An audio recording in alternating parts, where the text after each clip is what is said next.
할렐루야. 주일 예배로 함께 하시는 우리 모든 성도님들을 주님의 사랑으로 축복하고 환영합니다. 잘 오셨습니다. 오늘은 디모데후서 3장 15절에 17절 말씀을 통해 구원의 말씀이란 제목으로요, 우리 2025년 서울 남부교회를 위한 100가지 기도 제목 중 두 번째 주제인 말씀, 성경 통독과 말씀 묵상에 관한 내용을 함께 다루고자 합니다. 우리 6번째에서부터 10번째까지 기도 제목을 먼저 보겠습니다. 성도들이 성경 읽는 기쁨과 열정을 품게 하옵소서라는 6번째 기도 제목인데요. 여러분, 성경을 억지로 강제로 읽힐 수 있습니까? 없습니까? 있죠. 있어. 이거 어렵지 않아요. 여러분, 숙제 내주면 다 읽게 됩니다. 아시죠? 아이 집사님이 돼서 이렇게 안 읽으시겠어요? 이렇게 말씀 드리고 막 핀잔 주면 읽어요, 안 읽어요? 읽어요. 아이 장로님 막 이러시면은 다 읽게 돼 있습니다, 이게. 그런데 이게 길게 가지 못하는 거죠. 저희 어릴 때는 성경 암송 어떻게 했어요? 수련회 가면? 뭘 안 줘요? 밥을 안 줘요. 아주 잔인하죠. 밥을 안 줘요. 말씀을 암송하지 밥을 안 주고 토시 틀리면 맨 뒤로 갔어요. 예. 그런 방법도 있습니다. 하지만 우리는 공산당을 싫어해요. 공산당이 싫어요. 여러분, 무엇인가 억지로 강제로 하면 훈련이 될 수 있어요. 그렇죠. 내 몸에 익은 훈련이 될 수 있습니다. 하지만 그것을 우리는 교육이다, 성숙이라고 말하지 않습니다. 왜냐하면 이것이 얼마나 기쁜 것인지, 얼마나 소중한 것인지를 알고 스스로 감당할 때 우리는 성숙할 수 있고 참된 교육의 효과를 나타낼 수 있기 때문입니다. 사랑하는 여러분, 말씀을 기쁘게 읽으시길 축복합니다. 이게 뭐냐면요, 이게 성경책이거든요. 북한에 들어가는 쪽 성경입니다.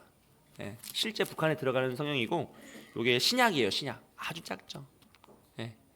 이 성경책을 북한에서 가지고 있다가 발각이 되면 그들은 죽을 때까지 최고 정치 수용소에 잡혀서 나오지 못하죠. 그리고 실제로 목숨을 걸고 선교사님들이 이 복음을 전하기 위해 애쓰고 계시고요. 여러분, 누군가는 오늘도 이 성경 하나님 말씀 정말 한 절 읽고 싶어서 몇 년 동안 기도하고 이 성경을 받았을 때 정말 목숨을 걸고 간직하면서 말씀을 붙잡고 있다는 사실을 기억했으면 좋겠어요. 오늘 우리가 너무 편하게 너무 좋은 성경을 이렇게 많이 가지고 있잖아요. 그러다 보니까 이게 소중한 줄 모를 때가 있다라는 것이죠. 하지만 정말 이 말씀이 얼마나 소중한지, 내가 그것을 얼마나 기쁨으로 열정 있게 읽어야 되는지 깨달으시고 그 은혜 가운데 성경을 읽으시길 축복합니다. 7번째 기도 제목인데요, 말씀을 통해 하나님의 뜻을 분별하고 순종하게 하옵소서.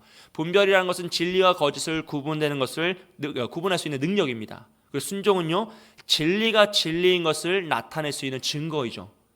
아무리 이것을 분별하여도 내가 순종하지 않으면 내가 믿는 진리가 아닌 게 되어버립니다. 그렇기 때문에 분별도 해야 되고 순종도 해야 되는 것이죠. 8번째로요, 모든 성도가 함께 성경 통독에 참여하게 하옵소서라고 기도합니다. 여러분, 성도가 하나 되는 것은요, 여러 가지 방법이 있어요. 여러 가지 뜻이 있습니다. 정치적으로 하나 될 수도 있고요, 이념적으로도, 아니면 자신의 유익을 위해 하나 되는 경우도 많이 있습니다. 하지만 그 모든 것을 성경은 당을 짓는 것이라고 이야기하고요, 정치라고 이야기하죠. 그것을 하지 말라고 이야기합니다. 오직 성도는 하나님의 말씀으로 하나 될 때에만 교회가 더 온전하여지고 하나님의 뜻을 이루어 나갈 줄 믿습니다. 그렇기 때문에 우리가 함께 말씀을 읽는 것이고 나누는 것이고 함께 묵상하려고 애를 쓰는 것이죠. 9번째 기도 제목은요, 성경을 읽고 말씀을 묵상할 때 믿음이 자라나게 하옵소서라고 기도합니다. 여러분, 오직 의인은 믿음으로 말미암아 살 줄 믿습니다. 믿음으로 믿음에 이르게 되는 것이죠. 그래서 내가 성경을 한 번 읽을 때보다 두 번 읽을 때, 두 번 읽을 때보다 세 번 읽을 때 더 성숙해 나아갑니다. 1년 교회를 다니는 것보다 10년 다녔을 때, 10년보다 20년 다녔을 때 더 주님을 닮은 성숙한 단계로 나아가는 것이죠. 그래서 말씀을 묵상하고 믿음이 자라나야 한다라는 것이에요. 그리고 마지막으로 10번째, 말씀대로 살아가려는 결단과 실천이 있게 하옵소서라고 합니다. 여러분, 이신칭이 믿음으로 의에 이른다라는 그 믿음의 고백, 그것의 증거는요, 언행일치입니다. 신행일치이죠. 우리가 믿는 대로, 말한 대로 살아갈 때 그의 믿음이 진짜이구나라는 것이 증명돼요. 여러분, 가치는요, 우리가 감당하는 고난에 의하여서 증명됩니다. 내가 고난을 감당하지 않으면 내가 붙잡는 가치는 가치가 아니라 거짓이 되죠. 아무 의미가 없어지는 것이에요. 내가 고난을 감당할 때, 내가 수고를 감당할 때, 순종하며 나아갈 때 비로소 내가 붙든 그 가치가 진정한 가치이고 평가받고 높은 인정을 받게 되는 것이죠. 사랑하는 여러분, 오직 말씀을 읽으심으로써 이 기도 제목을 붙잡고 기도하실 때 놀라운 능력과 은혜를 체험하시길 축복합니다. 제가 올해 10년 특별 새벽 기도회를 이끌 때에도 인도할 때에도 말씀을 주제로 했고요. 1월 12일 목양 칼럼에도 말씀을 주제로 성경 통독으로 능력 있는 믿음 생활이란 주제로 제가 칼럼을 적었습니다. 성경은 살아있는 하나님의 말씀으로 우리에게 생명, 영생, 구원을 주시는 유일한 길인 줄 믿습니다.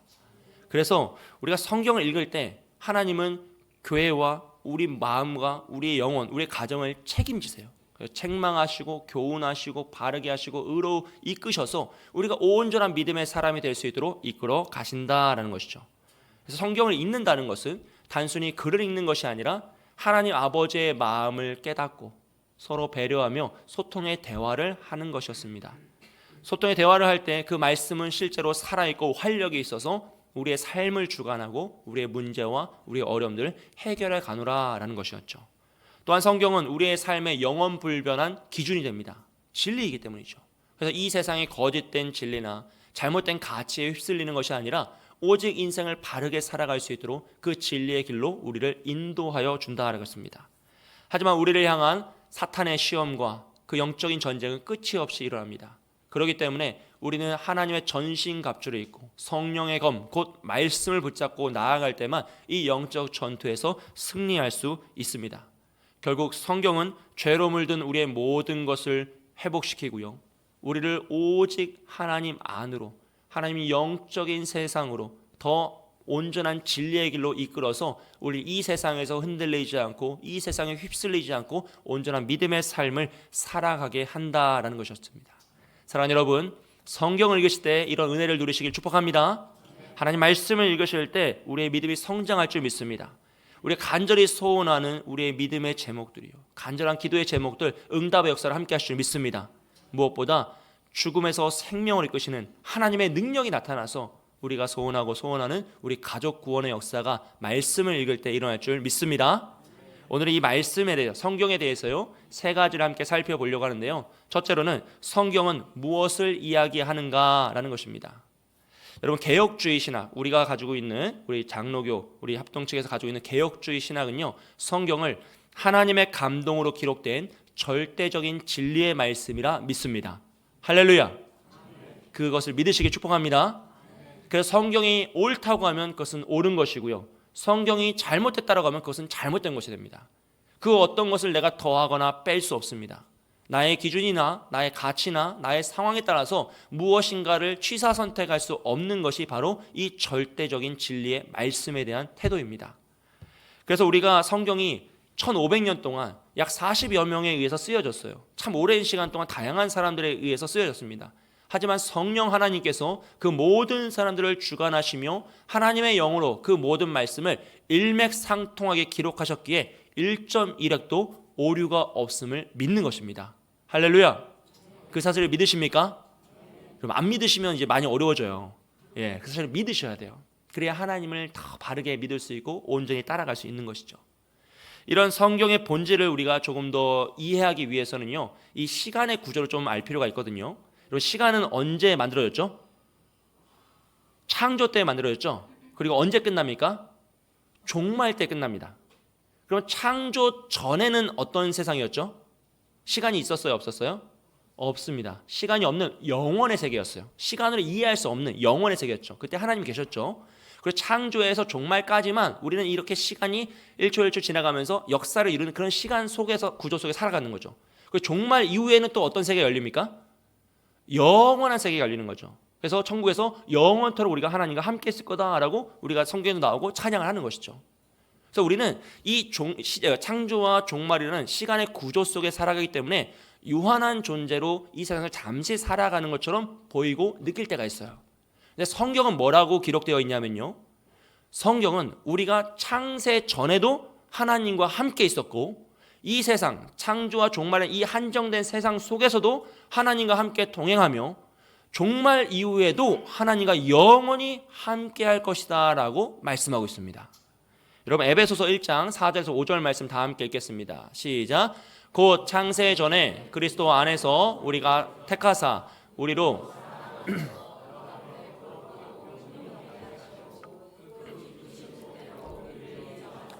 예수 그리스도로 말미암아 자기의 아들들이 되게 하셨으니. 아멘. 뭐라고 합니까? 곧 창세 전에 그리스도 안에서 우리를 택하셨다 그랬어요. 즉 창조 전부터 우리가 하나님 안에 존재했다는 것이죠. 그리고 이 세상에서 창조와 정말 이 구조 속에서는 우리를 택하사 우리로 사랑 안에서 그 앞에 거룩하고 흠이 없게 하시려고 그 기쁘신 뜻대로 우리를 예정하셨다 그랬죠. 이거는 운명론이 아니라 하나님이 계획해 놓으셨다는 겁니다. 우리의 인생을 다 계획해 놓으셨고요. 그 이유 어떻게 됩니까? 예수 그리스도로 말미암아 자기의 아들들이 되게 하셨어요. 구원받은 백성으로 정말 이후에도 하나님과 영원히 함께 할 것이다 라는 것을 선언하고 있는 것이죠. 즉 우리는요, 유한한 인생으로 이 세상에 잠시 존재하다가 사라지는 것이 아니라 창조 전에도 하나님과 함께 있었고 이 세상에서도 하나님과 함께하고 이 이후에도 우리가 죽음이나 종말을 맞은 이후에도 하나님과 영원히 함께 있는 존재다. 이것이 하나님의 계획 안에 있는 우리의 존재다라는 것을 성경은 말씀하고 있습니다. 할렐루야. 사랑하는 여러분, 이 말씀을 믿으시길 축복합니다. 근데 문제는 뭐예요? 우리가 이 세상에서 죄에 물들어 버렸어요. 그래서 우리의 눈이 어두워지고 우리의 마음이 어두워져 가지고 하나님이 나와 함께 하시는구나 사실을 잊어버려요. 그 내가 창조 전에도 하나님과 함께 있었고 창조 이후에 종말 이후에도 영원히 하나님과 함께 있을 것이다. 그 영원에 대한 개념을 잃어버립니다. 그래서 어떻게 되냐? 이 세상이 다인 것처럼 살아가는 거예요. 지금 눈앞의 현실이 다인 것 같고 이 세상이 전부인 것처럼 여기에 매여 살아가는 삶의 태도가 된다는 것이죠. 그래서 하나님은 우리에게 말씀을 주시는 겁니다. 하나님의 말씀 성경을 주셔서 우리가 이 세상에 갇힌 존재가 아니라 창조 전에도 하나님과 영원히 함께 있었던 존귀한 자들이고 이 세상에서 하나님이 우리를 택하사 우리와 구별돼서 우리와 동행하시는 놀라운 역사의 삶을 살아가는 것이고 종말 이후에도 하나님과 영원히 천국에서 함께 있는 존재구나, 그것을 깨닫게 하시는 거예요. 그래서 성경의 모든 내용은 하나님이 우리와 함께 하신다는 내용입니다. 여러분 그것을 위해서 하나님이 말씀을 주신 거죠. 우리 요한복음 1장 1절 말씀 다 함께 읽겠습니다. 시작. 태초에 말씀이 계시니라. 이 말씀이 하나님과 함께 계셨으니 이 말씀은 곧 하나님이시니라. 아멘. 여러분 하나님이 말씀이시고요, 그 말씀을 우리에게 주셨어요. 그러니까 하나님은 곧 누구를 주신 겁니까? 당신을 주신 거죠. 말씀이신 당신을 주신 거예요. 그래서 우리가 말씀을 읽고 묵상하며 그것을 곱씹으면서 늘 함께 있으면 나와 하나님이 함께 있는 겁니다. 하나님 안에 내가 있는 거예요. 왜? 말씀이 내 안에 있으니까요. 하나님과 함께하고 하나님을 묵상하고 하나님과 동행하는 삶을 살아가게 된다는 것이죠. 그래서 말씀을 떠나서는 그 무엇도 할 수 없고요, 오직 하나님 말씀입니다. 그래서 말씀의 모든 것은 하나님을 선언하고요, 더 세부적으로는 예수 그리스도, 우리의 유일한 구원의 길인 예수 그리스도를 선언하는 것이죠. 여러분 성경의 모든 내용은요 결국 예수 그리스도입니다. 구약은 오실 메시아 예수 그리스도이고요, 신약은 오신 메시아 예수 그리스도입니다. 그리고 그 유일한 구원의 길을 우리가 어떻게 만나고 어떻게 누리고 어떻게 살아갈 것인지를 성경은 계속 반복하여 우리에게 가르치고 있는 것이죠.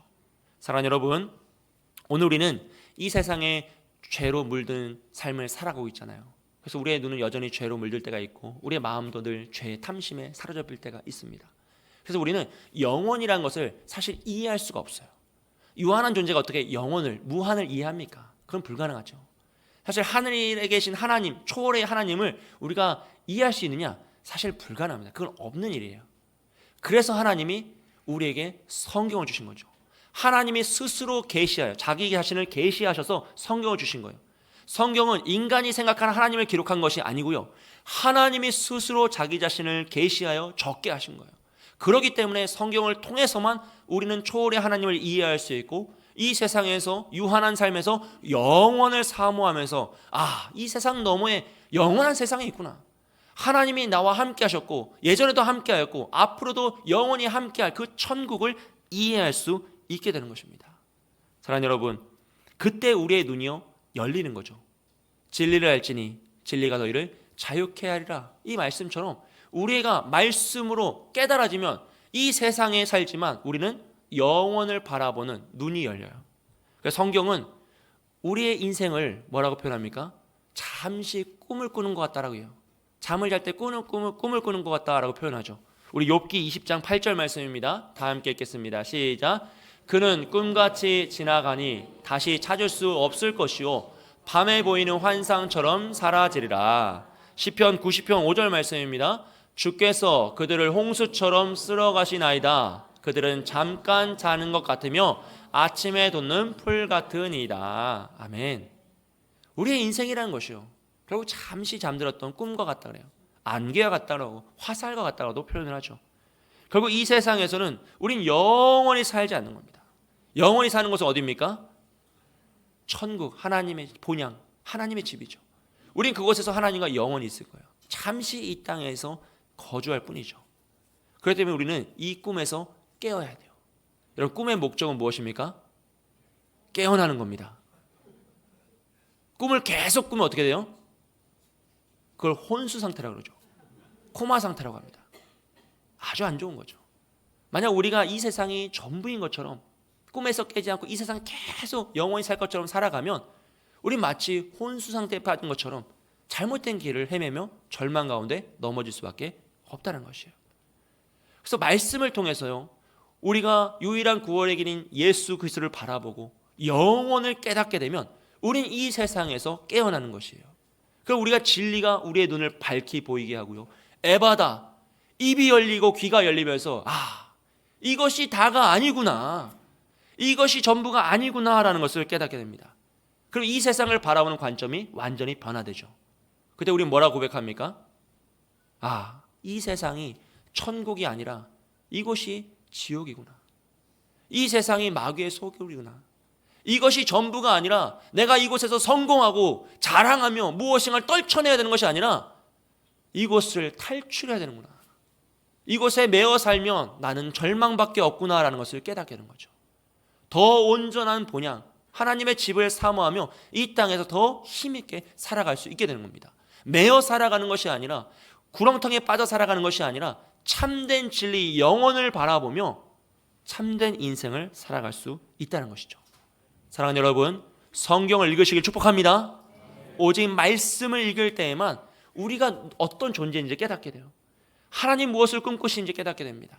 그래서 우리는 이 땅에 매이지 않고 이 땅을 탈출하는 유일한 구원의 길, 예수 그리스도를 만날 수 있고요, 예수 그리스도를 따라가며 주님과 동행하는 믿음의 삶을 살 줄 믿습니다.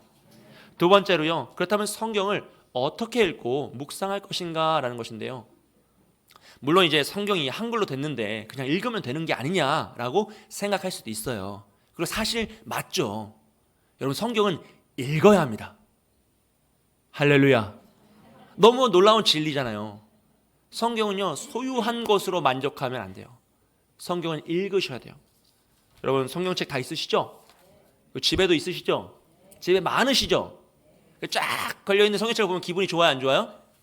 좋아. 내가 어릴 때부터 쭉 썼던 성경책 쭉 걸려있는 걸 보면은 뭔가 흡족하고 만족스러워요.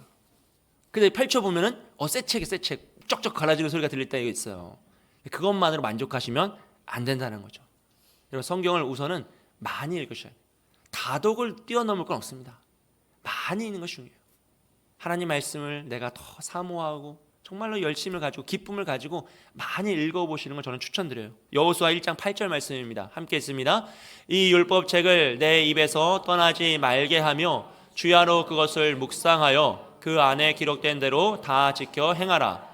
그리하면 내 길이 평탄하게 될 것이며 내가 형통하리라. 아멘. 시편 1편 1절과 2절 말씀입니다. 복 있는 사람은 악인들의 꾀를 따르지 아니하며 죄인들의 길에 서지 아니하며 오만한 자들의 자리에 앉지 아니하고 오직 여호와의 율법을 즐거워하여 그의 율법을 주야로 묵상하는도다. 아멘. 이 율법책을 입에서 떠나지 않게 하고 그것을 주야로 늘 묵상하면서 읽고 읽는 것을 하나님 너무 복되다 하시는 거예요. 그래서 기뻐하신다는 거죠. 그리고 그것이 복 있는 사람의 삶이고 의인의 삶이고 평안의 삶입니다. 하지만 또 여러분, 다독만으로 만족하시면 또 안 돼요.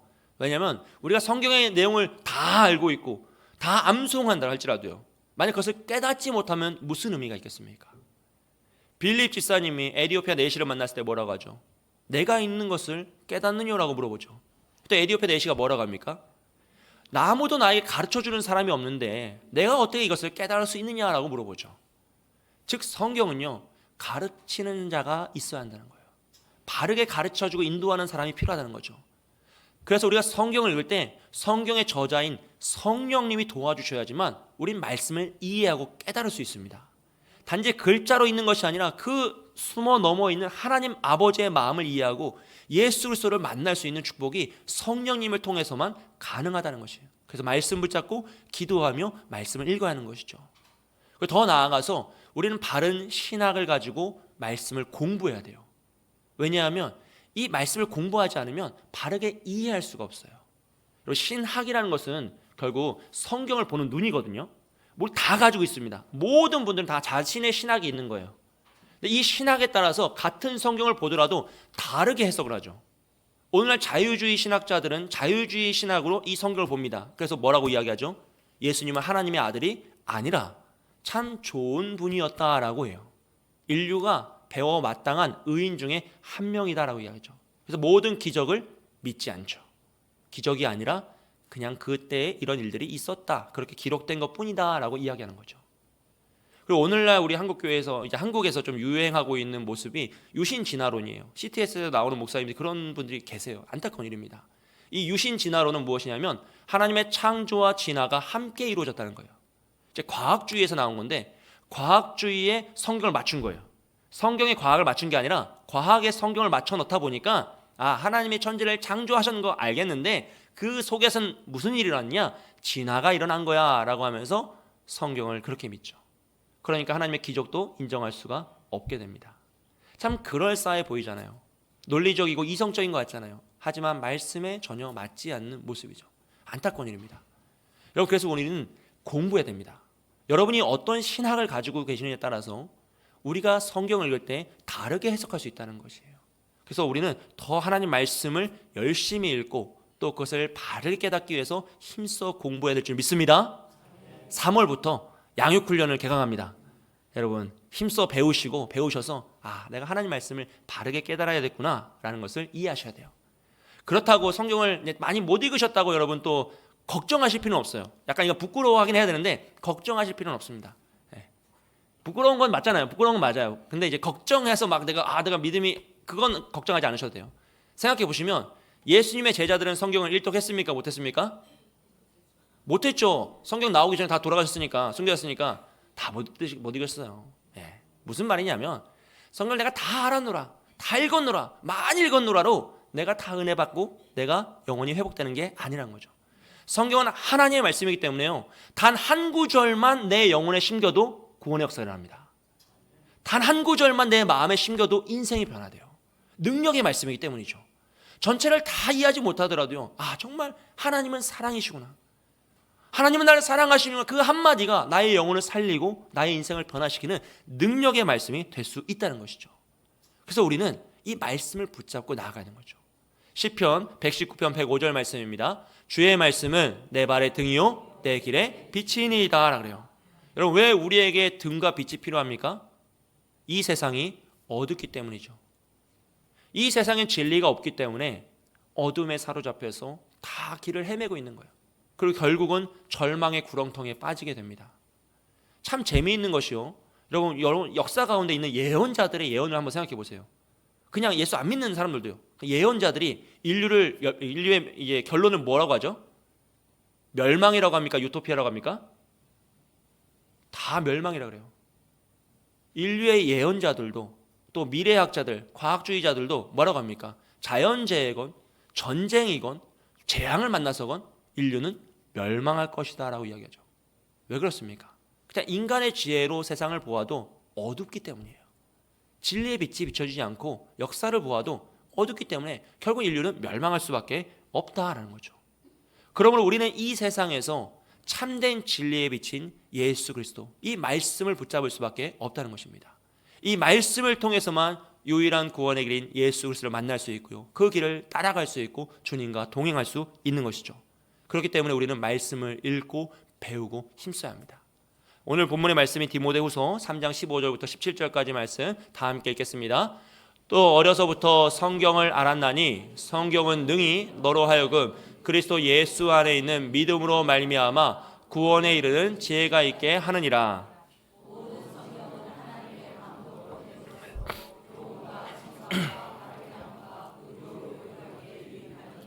이는 하나님의 사람으로 온전하게 하며 모든 선한 일을 행할 능력을 갖추게 하려 함이라. 아멘.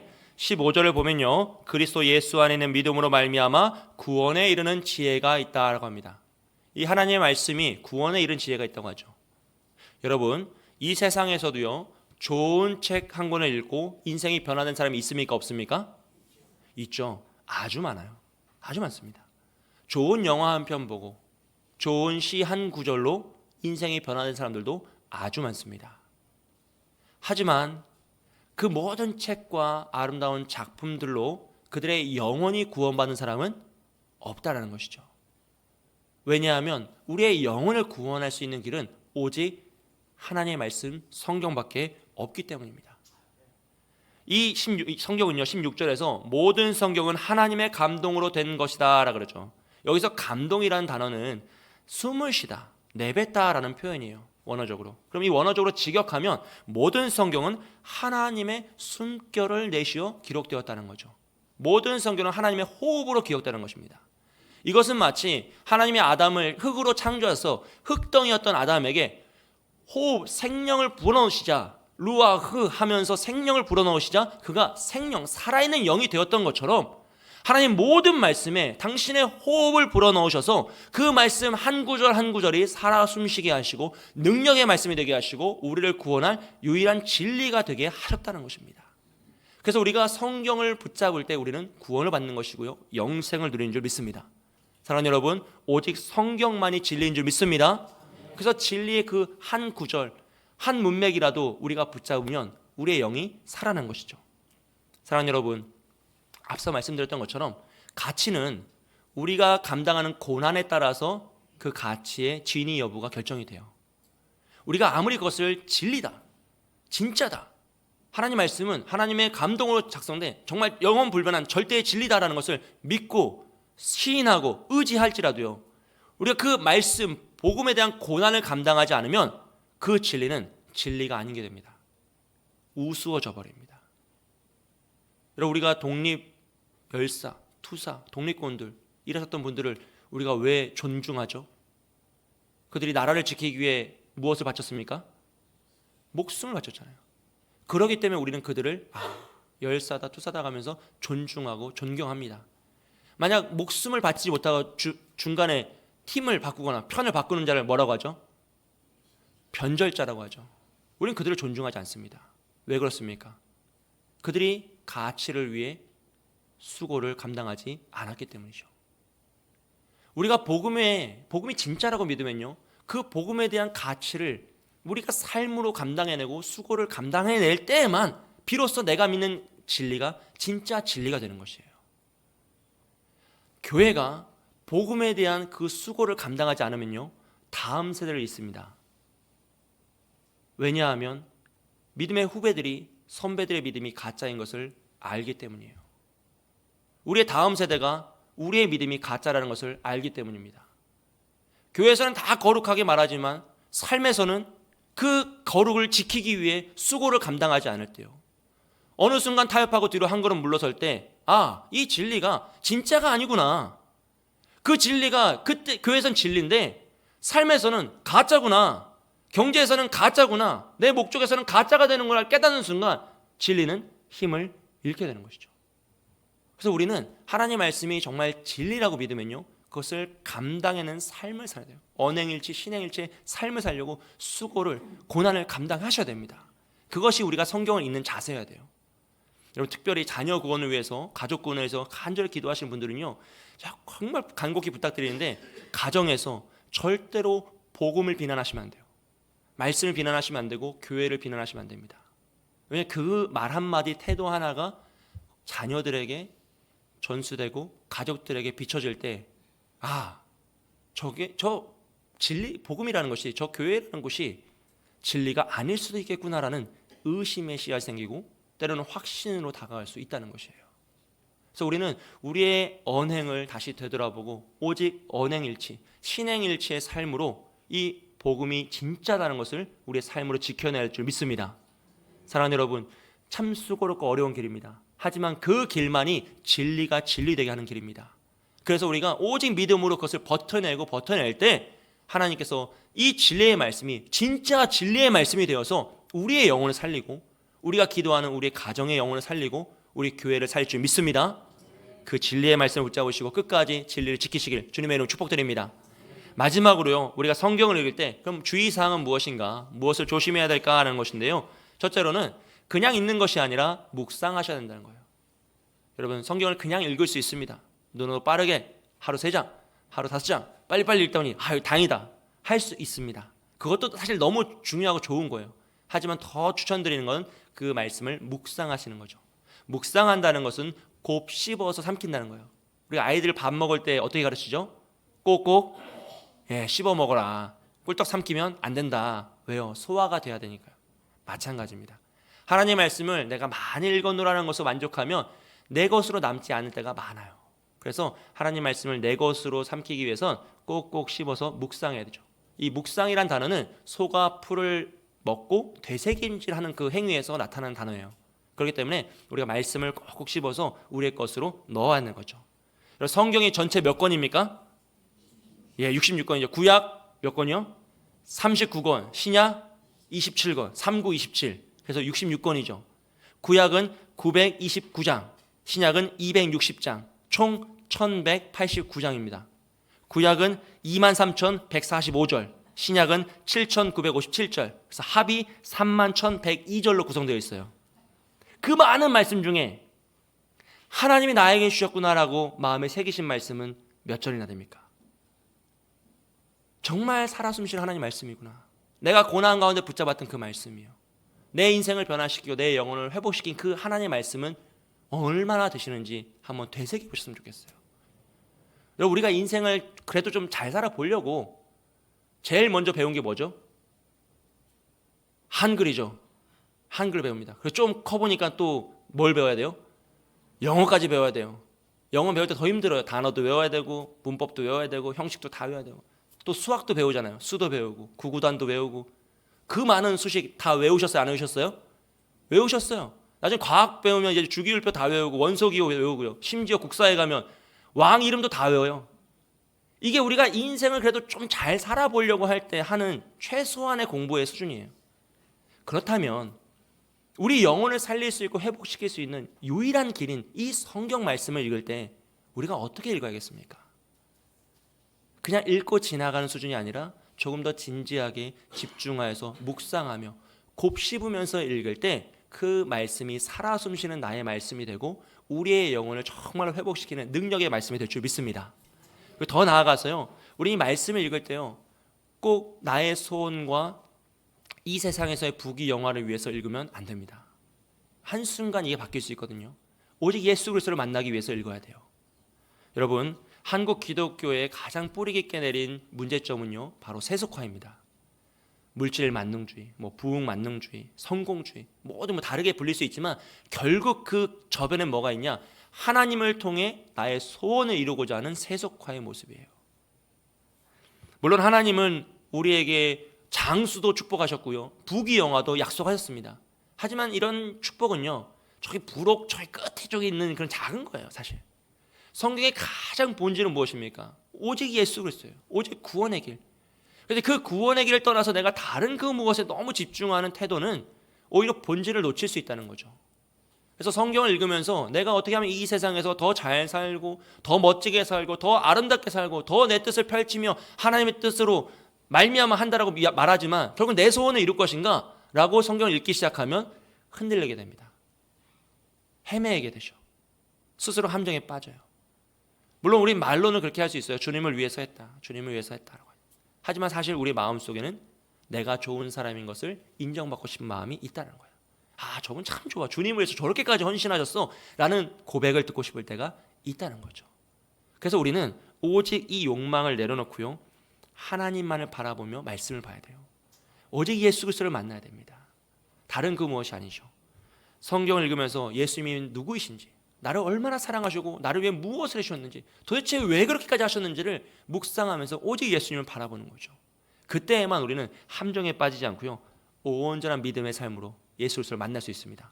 사랑하는 여러분, 성경은 나의 소원을 이루어지는 책이 아님을 믿습니다. 오직 성경을 통해 유일한 구원의 길 예수 그리스도를 만나시길 축복합니다. 마지막으로요, 말씀을 읽고 성경을 읽으실 때 여러분 절대로 평가하시거나 판단하시면 안 돼요. 한국 기독교의 가장 뿌리내린 문제점이 세속화라면요, 모든 성도에게 가장 깊게 뿌리내린 문제는 스스로 하나님 되는 것입니다. 이건 사실 죄의 본질이라 그 누구도 피해갈 수 없죠. 우린 다 스스로 하나님 되어서 선과 악을 구분하죠. 뭐로 구분합니까? 나의 기분으로요.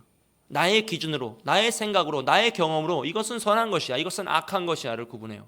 그래서 어릴 때 선악의 기준과 청소년 시기의 선악의 기준과 장년이 된 후의 선악의 기준과 노년이 된 선악의 기준이 다 다르죠. 여러분, 우리 그렇지 않습니까? 다 달라요. 예전에 정말 나쁜 놈이었는데 살다 보니 다 그놈이 그놈이구나. 야, 그냥 나나 잘 살아야겠다. 그 나중에 가면 나도 누군가에게 나쁜 놈일 수 있겠구나. 참 지혜로운 모습이죠. 하지만 그 기준이 나일 때 그 모든 판단이 죄가 되는 것이죠, 여러분. 율법이 탐심이 죄라는 것을 가르쳐주지 않을 때 우린 탐심이 죄인지도 모르고 살았어요. 율법이 탐심이 죄라구나 하는 것을 깨닫게 할 때 비로소 우리는 이것이 죄구나를 깨닫고 살아가는 그런 존재라는 것이에요. 그래서 우리는 스스로 생각하기를 그래도 괜찮다. 그래도 나 인생 괜찮게 살았다. 나 괜찮은 사람이다. 내가 뭐 특별히 누군가에게 해를 끼친 것도 없고 원수도 없고 뭐 이 정도 자녀들 키우며 살았으면 잘 살았다라고 생각할 수 있습니다. 하지만 여러분, 성경은 우리를 향해서 뭐라고 합니까? 죄인 중에 괴수라 그래요. 율법의 한 가지만 어겨도 모든 율법을 다 어긴 존재라고 말합니다. 여러분, 탐심이 죄라면요, 우리가 어디서 자유할 수 있겠습니까? 탐심은 아직 행하지 않은 마음의 영역이잖아요. 내가 평생 괜찮은 사람을 살려고 죄를 짓지 않고 버텨내고요, 욕하고 싶은 거 참아내고요, 나쁜 행위하고 싶은 거를 인내하면서 다 버텨냈어요. 그런데 그 탐심이 죄라고요. 그럼 어떻게 하는 겁니까? 행해도 죄고 안 행해도 죄면 나는 답이 있어요, 없어요? 없는 존재예요. 그래서 우리는 답이 없는 존재예요. 죄 덩어리죠. 결국 이 세상에 존재하는 모든 것이 죄이기 때문에 내가 이 세상을 살아가면 살아갈수록 죄만 늘어가는 것입니다. 심지어 이 사실을 다 알아도 우린 여전히 누구의 자리에 앉아 있어요? 하나님의 자리에 앉아서 선과 악을 구분하며 재판관으로 있는 거죠. 이것이 우리가 답이 없는 죄인이라는 것을 스스로 증명하는 행위인 거죠. 사랑하는 여러분, 그래서 우리는요, 은혜가 없이는 답이 없는 거예요. 오직 하나님의 은혜가 없이는 그 자리에서 내려올 줄도 모르고 그 구분하는 재판관의 재판봉을 내려놓을 수도 없고요, 내 마음도 온전히 깨닫지 못하며 이 사망의 문에서 누가 나를 건져내랴 외칠 수밖에 없는 것이죠. 여러분, 성경을 읽으실 때 대충 읽지 마시고요, 오직 곱씹으면서 나의 하나님 말씀, 정말 살아있는 하나님 말씀으로 느끼시면서 그 한 절 한 절을 묵상하시길 축복합니다. 그럴 때 하나님의 말씀이 살아 숨쉬어서 진리인 말씀이 진짜 진리가 되어서 우리의 영혼을 살리고요, 우리 가정의 영혼을 살리고 우리 교회를 살릴 줄 믿습니다. 여러분, 오직 하나님의 말씀뿐입니다. 성경은 하나님의 감동으로 기록된 절대적인 진리임을 믿습니다. 그 성경을 읽고 묵상하시고 더 붙드심으로써 이 어두운 세상 가운데 진리의 빛을 따라가시고 하나님의 감동, 생명이 되어서 정말 우리가 살아 숨쉬는 그 역사가 일어나시길 주님의 이름으로 축복드립니다. 함께 기도하겠습니다. 합심하여 기도할